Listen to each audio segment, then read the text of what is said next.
What do you think will happen, immigration aside, before the next presidential election, excuse me, and what will the outcome be and how will that change things, Nigel? Well, a lot will depend on the international situation. A lot will depend on how much China is perceived to be a threat, and who knows how things are going to play out in Ukraine. But I mention that because it's almost like now Putin is almost China's proxy, as I see it. You know, we put sanctions on Putin. He needed to find new markets. China said, thank you very much indeed. There is the persistent threat, of course, of an invasion of Taiwan. Biden is seen to be much friendlier towards China than Trump is. And I think that's a pretty fair assessment of the situation. So the international situation will matter. Domestically, it's interesting.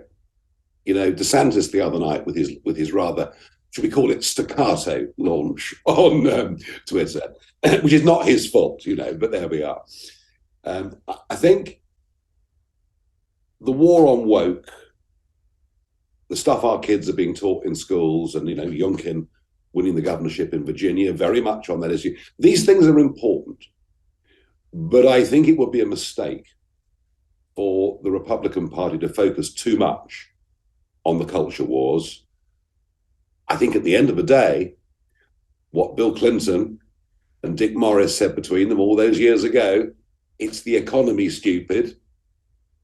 Actually, it is, isn't it? Because, you know, what do most average families, what's their biggest source of concern?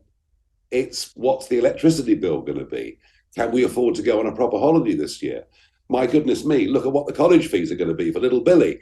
You know, these are the things that really matter on a day-to-day basis. And so as I say, whilst I think the culture wars need to be fought, and it's very important that we do, and I hate the fact our kids are being poisoned at schools and universities, but I do think what happens in the economy ultimately is going to be the election winner or loser for the Republican Party. And they need to have a credible plan that says we're going to get America back to growth. Growth is the key to all of this, you know?